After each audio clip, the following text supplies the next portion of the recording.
Well, is this like Skypiea or something?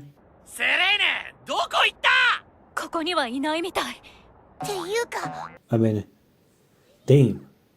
I know I've been saying for quite a while now how the 100-year quest eerily resembles One Piece, at least as of late, because we get all these weird scenarios, all these locations, all these convenient cameos and ways that people just get separated from each other to create better adventures and some character development.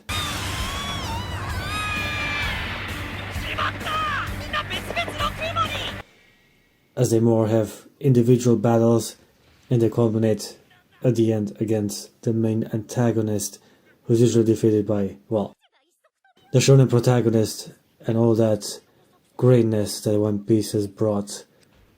弟なのね。特別よ。少し遊んで。To the anime world. And now it seems that the 100-year quest really is trying to copy its success and metrics, pun intended, to like bring in all the views and all the successes it has. Well, let's see how it goes. I mean, I'm all for it. It's just whenever they got stuck in the clouds, I'm like, okay, this either is a very weird Inuyasha reference from early 2000 when they had these cloud gods that are more or less part of Japanese folklore, or they're heavily inspired by Skypiea. モフモフしてて気持ちいい。眠くなりそうだ。 Where they got a ship stuck in the clouds and they go for a swim. And all that greatness. Well, you know how I say it, Skypiea, more like skip area. I mean, also Enel is like this god of lightning, kind of like Selene is the god of the sky. さあ、遊びましょう。竜の子よ。 A very powerful entity. Right now, Enel is not really that great compared to the other characters, consider how much they evolved. But who knows? He might get a comeback. As I was talking about Fairy Tail.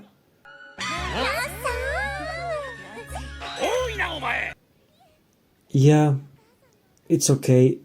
The 20 episode is not that great.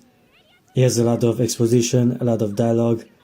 Very little happens, and they just like forcibly tacked in a fight between Selene and a bit Natsu, even though they're not allowed to use powers there. They've been sealed, that's why Lucy got naked when she ended up in this Eldoros or whatever cat-ruled alternative reality dimension in the sky.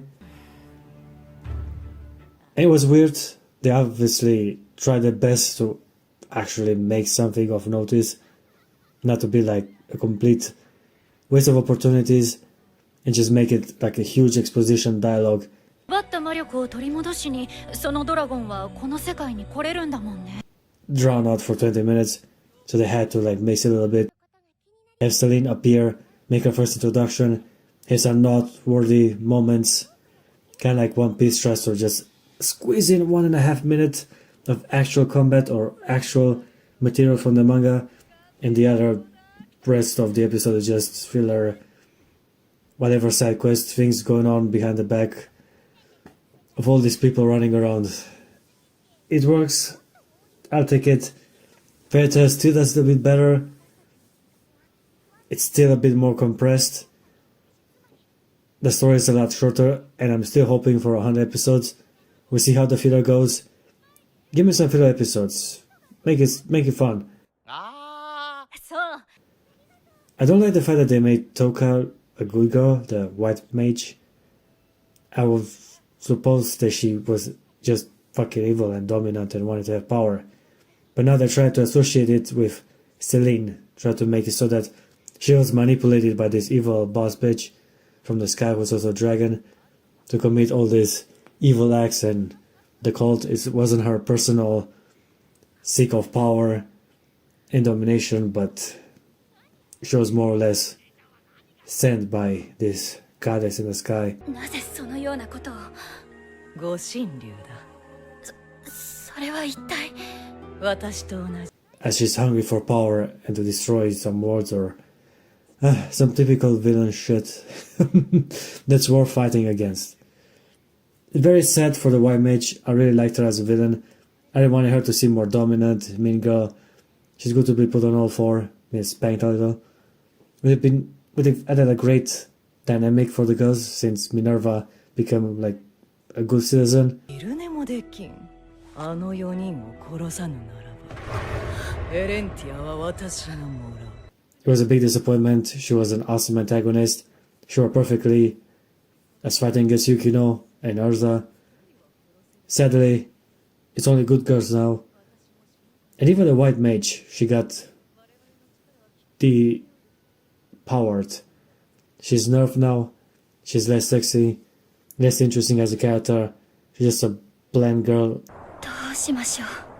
私たちにできることなんて何も。The cat is actually more interesting than the girl. And it's such a missed opportunity because I was hoping for like a filler arc around Toka. She's this bad, evil, mean bitch that tries to still do her own thing, and she gradually softens up due to not so speeches of power and friendship. But hey, I guess I'm gonna take this for face value. It's a good thing that Urza cannot see her. いや、大いに関係あるぞ。 She's just more or less in Wendy's head, kind of like Rise was in Tokyo Ghoul for like the main character. I haven't watched the show in a long time. I don't even know his name anymore. But yeah, this is how things are. This episode was just exposition galore. It's still original, it's still fairy tale, it still works, even though this episode was slightly boring.